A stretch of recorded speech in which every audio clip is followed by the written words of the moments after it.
Today we're here with Jeremy Kloter. Super excited. He is the co-owner of Outfast Realty, actually my broker as well, and a good friend. Jeremy, welcome. How you doing? I'm doing well. Thanks for having me on the show. Absolutely. Why don't you tell us a little bit about yourself then? Yeah, so I got started real estate investing in 2013 when I was overseas. And when I came back to the US, I got licensed as an agent, started doing some wholesaling and some other investments, and became the broker of Outfast Realty and Investments, which we launched in 2016. We have around 35 agents now in the Tampa Bay market. A lot of fix and flip rentals, as well as the normal buyers and sellers that we work with and our agents work with. And then I'm also the broker of Outfast Property Management, which we started at the same time as Realty, but we split off as a separate company. And so we pretty much specialize in single family up to small apartments. And we have about 135 doors that we've grown over the last couple of years now, mostly in Hillsborough and Pinellas County. And we've started to pick up some portfolios in Pasco County. So that's kind of what my day-to-day seat is, if you will, is helping agents running the property management is more so what I'm doing. And then recently this year we launched a Deployed Capital Group, which is an investment fund that we're able to do projects in our area with a couple other guys. So yeah, thanks for having me. That's awesome. You got a lot of positive things going on, so that's great. Now, Jeremy, what was your first real estate project that kind of piqued your interest that got you into real estate in the investment perspective, rather than just being a realtor and so forth?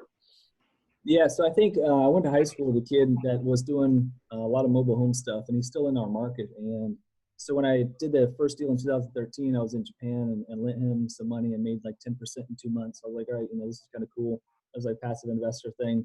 And then once I got back stateside in 2015, I just knew, like, leading up to that, going through all the books, Picker Pockets, like all this other stuff. And I'm like, I want to be in real estate. I want to be a real estate investor at some point somehow. And to me, it was like understanding, getting the license, kind of understanding the operations and how real estate works. And then I knew that it would just come as a matter of time of getting into deals.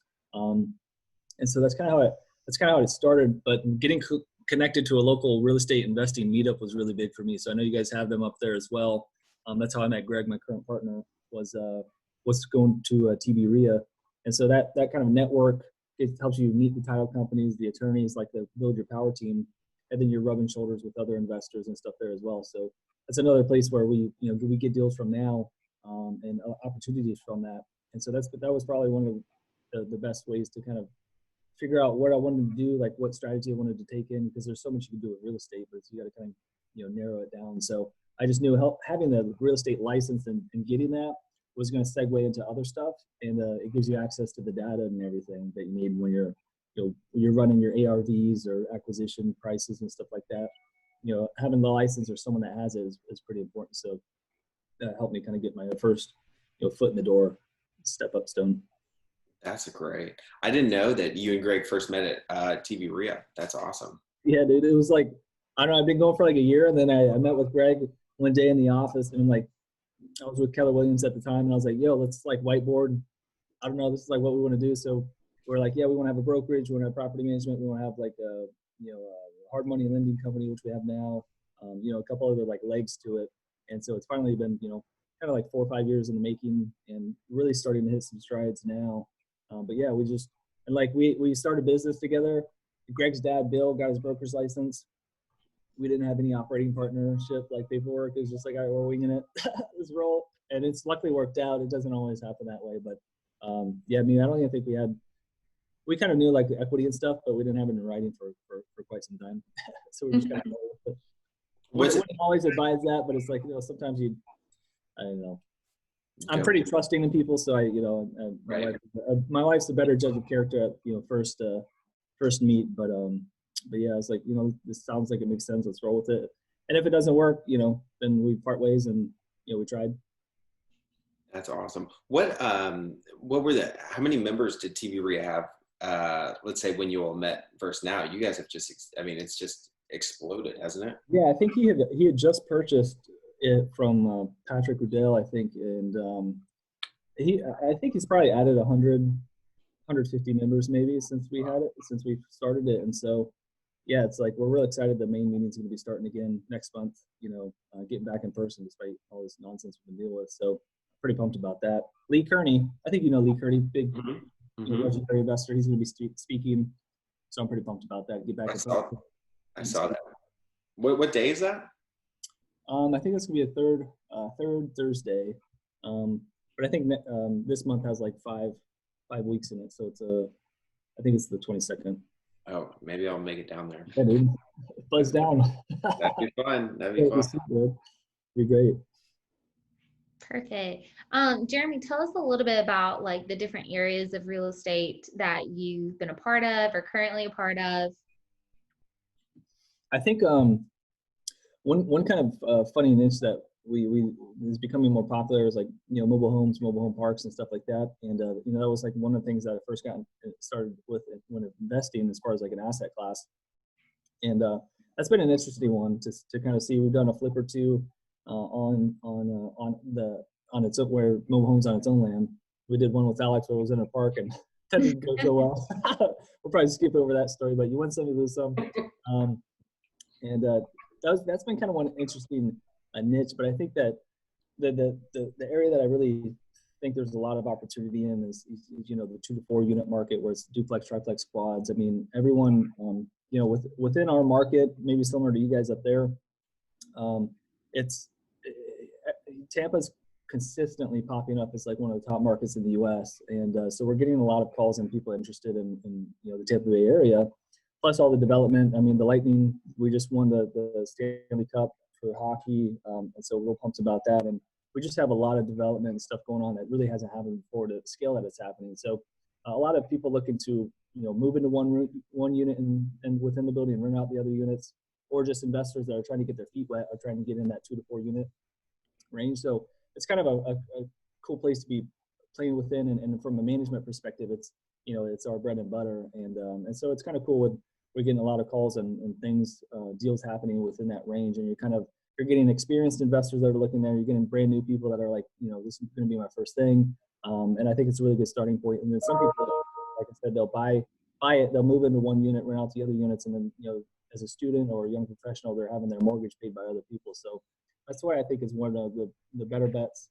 And for offsetting risk as well. If you have one vacancy, you still have some income covering the debt service. So I think that's probably one of the best places for people to get started. And it's one of the kind of tried and true areas that's still within an affordable range, especially within our market. That's great. Yeah. Like, 2 to 4 unit up where you live, Alex. What would that run for a little duplex?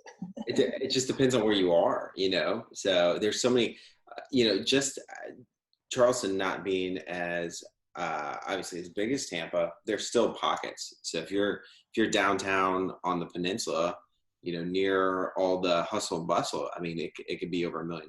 So that's crazy. Like for us, like the prices have been increasing, but even for stuff that's like in the hood, it's like you're still like 150 to start, which maybe seem like super low to you guys, but like for here, it's like you used to be able to get stuff in the 120s in that same area. Now it's just like it's just been going, and that's even like the low end. So a lot of the people that would buy it as their first place are like kind of restricted due to price. They're like they can only afford kind of buying these rentals in some of these lower income areas, which brings its own challenges. But you got to start somewhere. Yeah, I wonder if we held on to that rental that we had, if it would have been appreciated. Good boat. Yeah, this was a good one. Maybe a story for another day, but that's great. It's a funny one. We made money though. We made money on that one. Yeah. So like going off the growth of Tampa right now, how is the Tampa market unique? So one thing that's been really cool to see over the last couple of years has been the short-term rental market. So Airbnbs, VRBOs, that sort of thing. And a lot of investors have been, when they're buying certain properties, 2 to 4 units or even single family stuff or mother-in-law suites, they've been able to really capitalize on using some of the units as whether it's short-term rentals. We have a couple properties that we manage where owners are doing a couple tenants on long-term 12-month leases and then a couple on the short-term rentals and, fully furnished. And so that's kind of exciting to see. We work with another veteran company, Teal Hosting, that does, it'd be a good interview for you guys if you haven't done them already, but they do the short-term rentals. So we kind of co-manage some of these properties with them. And it's just a really neat strategy for owners to get the real big bumps in income despite what's going on. So even though, like as an example, even though COVID hit and for kind of disrupted some stuff there for a little bit, they're actually getting higher prices per door per night this year than 12 months ago, Wow. because it crushed a lot of the competition that was, people trying to side hustle and that sort of thing with the short-term rental management, and they're like an established company. So I think that's been something that's been kind of cool to see the strategies that have formed around that with the short-term area, and even being better closer to downtown, as opposed to people always think of like the beaches, Pinellas County or St. Pete, Clearwater, stuff like that. You actually have a really big demand for just within the city, city limits, and a lot of people that live in the area that are vacationing in the area. So it's not a lot of people that are even come from out of state to vacation. But that's cool. So we don't really, make money from that. We just have a good referral system set up with them where we just send them business because we're just looking out for the benefits of the owner. But I have an owner that has a 19 unit in downtown St. Pete, and we're turning one of the units into a short-term rental. And I lose that income, monthly, but I'm just bringing them into the picture because it's best for the owner. So excited to see how that transitions. But it gives a new, options for people, especially as we're working with people that are selling a house that buy and move into a new one. It's always that weird like limbo, like trying to line up closing dates. And I think the short-term rental market fills a good niche within that. So I don't think we'll start doing it at any point, but I think that's been something that's been good with all the growth and stuff that we've been having. Schools back in session. So University of Tampa is one of the top business schools in the country, actually. And it's like 5 minutes from my house. And so, yeah, we're just getting a lot of traffic from young professionals, a lot of employers coming in. The EDC, Economic Development Committee, here within the area is doing a lot to try to bring in investors, whether it's international investors, to build companies, to start headquarters here. So there's just a lot of stuff happening in Tampa Bay where, it's to me, it's kind of a somewhat insulated market from what we're kind of experiencing. And who knows what's going to happen with the election. But I feel like we're still a little bit more insulated within our market than some of the other markets in the area within Florida. That's great. Yeah.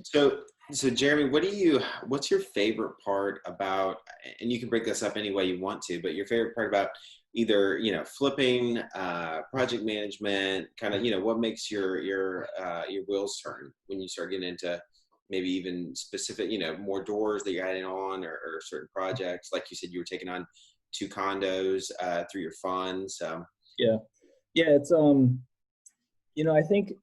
I think for us it was like we're finally putting the pieces together for our original vision. I really like the for me, one of my things was, there's a lot of people out there that we talk to that are investors that have a lot of capital, but they don't have the time and the energy to do projects. So like, a lot of people that are probably going to listen to this are like, I don't even have, a couple pennies to scrape together.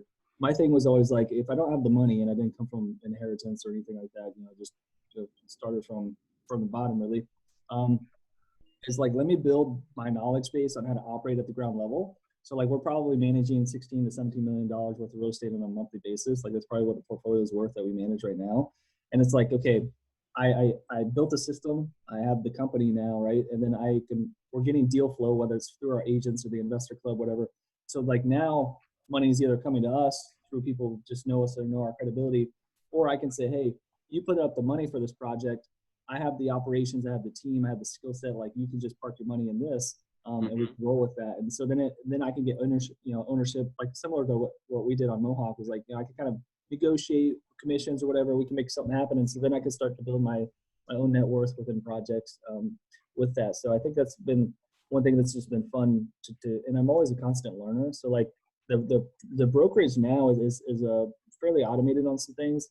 Property management's getting good. I'm having to build a team. So if like my goal is to add another 100 doors, and then we'll kind of see where that's at. So it's kind of building the vision on other things that we want to be doing in the future, whether that's owning a maintenance company to complement what we're doing. I think what's really exciting about the property management industry and owning a company is as you grow that and scale, you're already building the pieces to have other businesses. And I know we've talked about this before too, is like if I want to start an AC company and I have 500 doors that I manage, I can already siphon off probably 100 grand, 150 grand a year into an AC company that I just built because I already have the ecosystem. So I think a lot of people don't realize that property management's a great place to like build a business, and then you can build a bunch of other businesses based off that and having those doors. So think of a lawn care company, or my friend Tony up in Canada has a company he built with 2,000 doors, and he owns a used appliance company.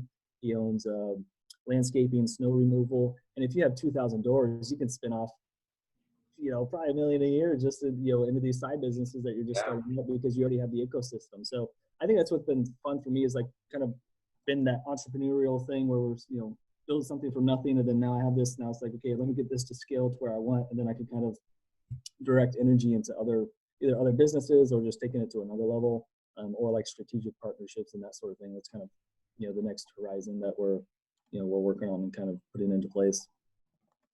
That's awesome. Yeah, no, I was actually talking to a partner the other day about even something simple of creating like a handyman company. Just because there's so many people that we come across that need help with certain, small, minute tasks, yet they have such a hard time finding people. So we've always subbed that out, but I'm really starting to get to the point where I would love to have someone on staff, like just one guy in addition to our subs.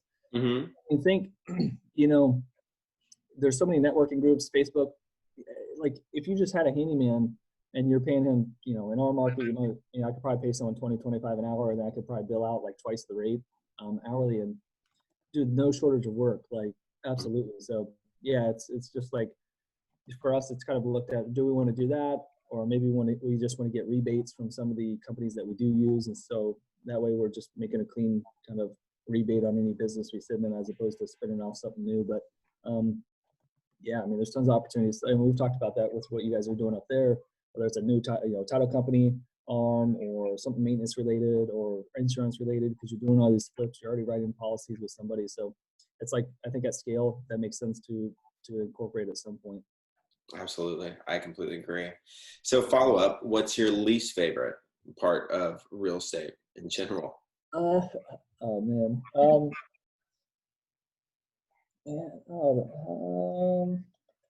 I'm pretty fortunate with like the owners that I manage for are pretty good.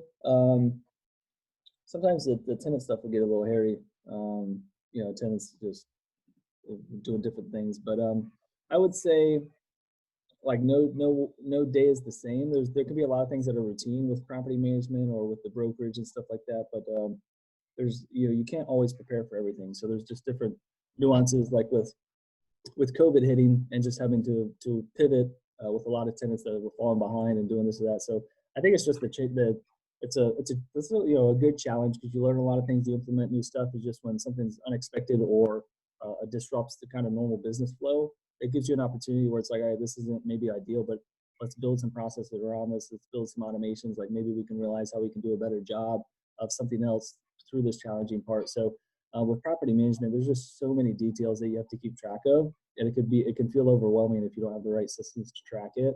And I think that's why a lot of people think property management companies suck. And there's it's like the 80-20 rule.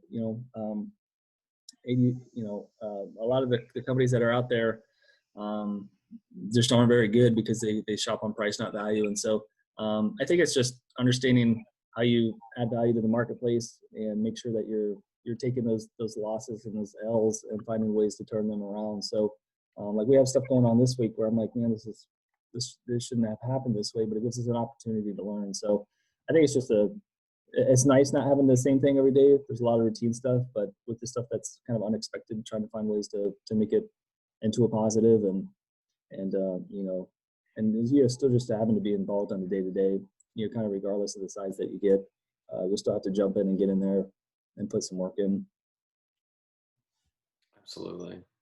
Perfect.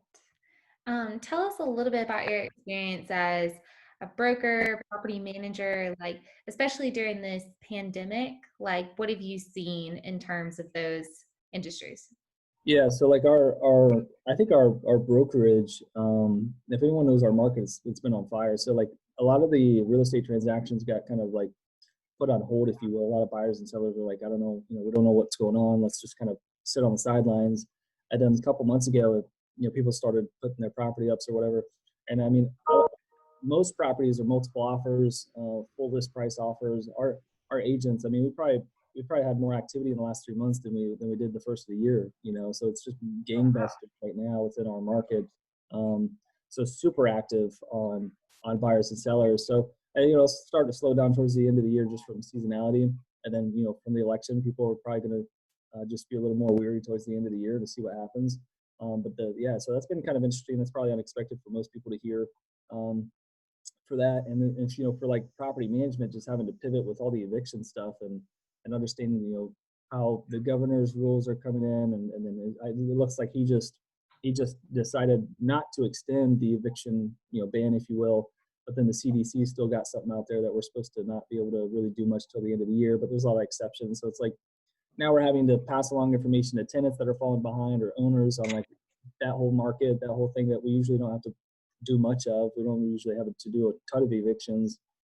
And then, just trying to help tenants with like rent assistance and like all these other programs and communicate, more within that realm than we would have had to before. And then, if we don't get paid rent, we don't make money as a company. So then it's like understanding, okay, are we going to expect 10 to 20% reduction in revenue because of the market? How do we need to change maybe the management agreement for different things, or how do we need to pivot based on that? So it's been, like I said, it's brought about a lot of good change, I think, despite, a lot of the job loss and stuff that we've been seeing. But it's been just real active. We've been buying a couple properties through a deployed capital group, so a couple flips and stuff. And so, yeah, it's still a very active real estate market.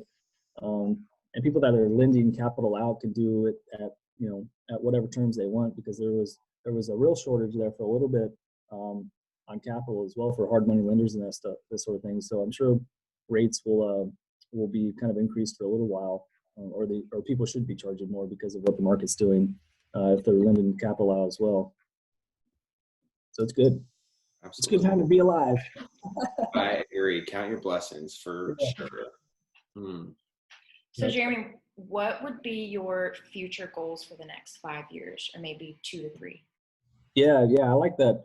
I like the shorter term stuff. It's like, sometimes I think about, it's been 5 years basically since I got out of the military, and I'm like, moved into a parent's house with my wife in a bedroom. So, went from a bedroom, now we have our own place, and some other things. So we made like a lot of progress in the last 5 years. She's an architect, and she's going out on her own. She went out on her own basically yesterday, running her company from, startup again. So like, she supported me for 5 years. So now I'm, basically returning the favor. She quit her job to start her firm again that she used to have back in the DR, but now she's starting it here in the US. And so just helping her scale the architecture firm is going to be really important for us as a whole. And then just taking the brokerage and the property management stuff to the next level is good. So I'm thinking within the next year, we'll probably get property management scaled up to my goal, about 250, 300 doors. And then once we do that, I'll probably kind of try to systemize and lock down and stay within that sweet spot as far as numbers. And then I can focus some energy in some other areas. So His Capital is a good friend of ours with a big fund out of Orlando. We've become an operating partner with them and stuff. So there's some more opportunities with them in other markets to maybe get some rentals going in some other areas. And yeah, just with the Deployed Capital Group, can you try to do some flips and stuff within that to provide some money for our investors. So I would say it's kind of the immediate goal for the next year, 18 months, and then go from there. If those things are starting to turn into well-oiled machines, then it's just deciding if we want to scale them to a little bit larger or find something else that's complementary to the ecosystem that we're building. We would love to either license out or look into franchising some of our stuff at some point as an alternative as well. And so there's definitely a couple different avenues. But yeah, I think the next couple of years are going to be great, especially if the market tanks. It's going to be a good thing for the people that are positioned, like myself, like you guys, Alex, and that's where a lot of fortune was made when the last market turned, and that's why we built the model we have, is so we're sustainable through that. If the market shifts, we'll be better positioned to walk out multimillionaires much easier than if the market just continued at an up pace for the next 5 years. So we're kind of looking forward to a shift in the market because we're positioned correctly to where we can really do some damage and build some good wealth if the market turns. So, and if not, then we'll just keep the uptick and keep things moving too. Absolutely. No, I think it's great. You all are very well diversified too, so it's great. I think everybody's preparing because it will happen eventually one day. So yeah, maybe someday soon, maybe not. Maybe I'll continue for another couple of years, but yeah, no, I think that's then that's good for you guys too up there is other ways you could tie into to your model as well. You know, just Absolutely. yeah. So, Jeremy, what do you have any tips for anybody that's upcoming in real estate investing and starting out in the current market? So, let's say they were trying to get involved today, and you can speak specifically to Tampa. Yeah. You know, because I would assume there's gonna be a lot of people watching this from Tampa. They're probably interested in getting involved. Yeah. In any tips? Yeah, I think right now, you know, it's never a problem to be a little bit more cautious, to sit on a little bit more cash than you normally would with everything going on. But there's still opportunities, so I wouldn't just stop looking altogether if you're looking for your first flip or looking for more flips or looking for your first rental. I think as the community starts to open up again, you know, one of the most valuable lessons was getting connected to a local real estate investing group. And you know, you go to these gurus that charge 5-10 grand for a weekend per strategy. So you could, you know, they might have 5 courses available and they're charging arms and legs for that. They're all going to tell you to find a local real estate investing group. So that would be my number one thing is that there's so much free content out there, whether it's, you know, podcasts, YouTube, channels, bigger pockets. Like there's so much free stuff you guys can tap into to just educate yourself and kind of understand what's going on and making those connections and building the power team. I mean, if things are a little bit slow right now, you know, it's not a bad thing to continue to build your power team, refine your systems, and make different connections. So, yeah, networking's just always been a huge component of what we've been doing, and just trying to position for an up market or a down market, and just trying to find a couple strategies or a couple things that you really can focus on and dial in on, and not get spread too thin. I think is important. So, like, even though we have a lot of things going on, we have people that are handling their own, you know, buckets. So at face value, someone probably be, you know, think, oh, you know, you got all this stuff going on. Like, how do you put the correct effort into all these areas? It's just, you have to build strategic partnerships. You have to, you know, hire the right people so you can keep things moving forward and do that sort of thing. But yeah, I think it's just, you got to put in the work and just being transparent and true to yourself about who you are, where you're at. Like, I'll tell people straight up, like, oh, like that strategy I have no clue about. Like, you should go talk to this person. Like, you know, just you have to be a learner. You have to be humble and know that if you're starting from a certain area, that, you know, you just have to be, you know, it's social media can the perception is not always reality with everything that's going on. So the flashy stuff on Instagram, some of these people that I follow, I think are ridiculous. I know what's really going on behind the scenes, and it's just not true. So I think it's you just put your nose to the grindstone. You put one foot in front of the other, and like I said, it's like, you know, especially for us on this call, it's like, you know, we're still pretty young, so a lot of people never hear about what we do. Like, they never know real estate investing is an opportunity, and to hear about it, to really even get involved and be under 40, 45 is still a big leg up on everybody else. So we're just, you know, blessed to have stumbled upon this and being able to take advantage of, you know, at a pretty young age. So you still, you know, I just turned 30, you know, and I just make the assumption I'm going to live until I'm 100. So I'm like, man, I got another 70 years. And yeah, you don't even really start life till you're like 25 anyway. So you're like, man, you know, I just have so much time. But sometimes you're like, oh, I should be further along. So it's just putting things into perspective. And it's a long haul. It's like, if you want to build a legacy or something meaningful, like it just doesn't happen overnight. So I've always been a big proponent of Gary Vaynerchuk, all his content and stuff. And it's a long game, man. It's just delayed gratification. Mm-hmm. It's like that marshmallow test they did with kids, where it's like the ones that, you know, would wait a certain amount of time to get 2 marshmallows instead of eating the one. It's like they were more successful later in life because you don't have to have a flashy car when you start, you know, and pose as something you're not. And I just think that's really important because if you can be smart with the money that you do make, set it aside, save it, make the right moves, like be patient, like just patience, man. It's just patience. That's great. That's great advice. Thanks, Jeremy. I appreciate it. Yeah, no. I'm happy to be on anymore. You guys do some more of these, and I see the little ticker going down. I was like, oh, we got 2 minutes left. I know. but yeah, no. So this is always super fun. You did great. Yeah, no, it's good, and we'll probably be ramping up our podcast again. So if you're down during one of those, Alex, we'll definitely have you on. But yeah, you know, we have, you know, just like you guys have good connections down here. If you guys are ever looking for more speakers, happy to help you guys. You know, make some of those connections so you can add more value to the people that'll be watching this later. I appreciate it. Yeah, I think this will give a lot of good insight on, you know, people get involved in in real estate investing, or just people that are involved. So it's just good to just hear what's going on. So thanks for your time, Jeremy. I really appreciate it. Yeah, And no problem. we'll be in touch soon. Yep. Thanks for having me. Have a good one. Yeah.